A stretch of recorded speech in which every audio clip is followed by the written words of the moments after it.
नमस्कार, मैं हूं आपके साथ रोहित। भारत एक धार्मिक मान्यताओं वाला देश है। यहाँ के लोग जब भी शुभ काम करते हैं तो उससे पहले शुभ लाभ देख लेते हैं या अपने अधीश्वर या मंदिर मजार पर प्रार्थना करने जाते हैं और भगवान के आशीर्वाद से आगे बढ़ते हैं। तो कुछ लोग तो ऐसे हैं जो अपने पंडित से ग्रह नक्षत्र की गणना के बाद अपने फैसले और अपने कदम आगे बढ़ाते हैं। कई लोग तो पर्चा दाखिल करने से पहले लाभ हानि को लेकर टाइम मैनेज करते हैं और उसी हिसाब से पर्चा दाखिल करते हैं। इसीलिए भारतीय जनता पंडितों तांत्रिकों पर ज्यादा भरोसा करती है। उसी कड़ी में उज्जैन महाकाल के एक तांत्रिक ने बड़ी भविष्यवाणी की है। खबरों की माने तो मध्य प्रदेश के उज्जैन के बम नाथ अघोरी बाबा ने यूपी विधानसभा चुनाव को लेकर बड़ी भविष्यवाणी की है।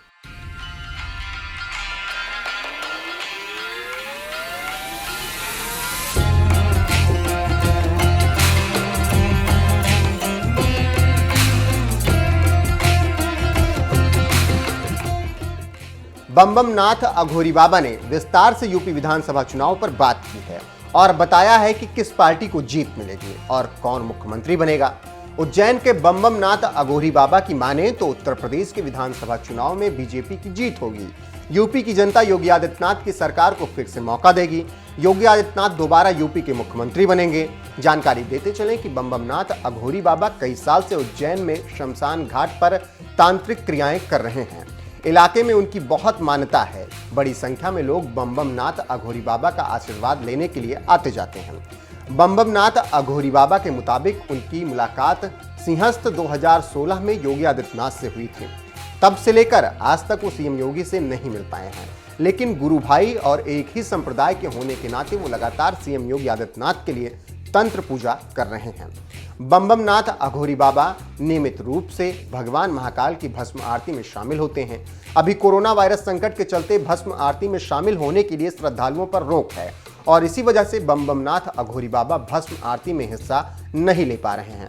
लेकिन फिर भी उनका कहना है कि योगी आदित्यनाथ को कोई नहीं रोक पाएगा और जनता दोबारा मौका उन्हें देने का मन बना चुकी है। वैसे यहाँ पर एक बात बताते चलें कि कई सर्वे एजेंसियां और मीडिया हाउस कह चुके हैं कि बीजेपी की सीटें कम होंगी, लेकिन सरकार बनने से कोई नहीं रोक सकता है। जानकारों के मुताबिक बीजेपी पिछला रिकॉर्ड 312 तो नहीं दोहरा पाएगी, लेकिन इस बार 100 सीटों के नुकसान के साथ लगभग 210 से 230 तक सीट उन्हें मिल सकती है। चुनाव शुरू हो चुका है और यूपी में अभी राजनीतिक पार्टियों ने चुनाव प्रचार में पूरी ताकत झोंक दी है।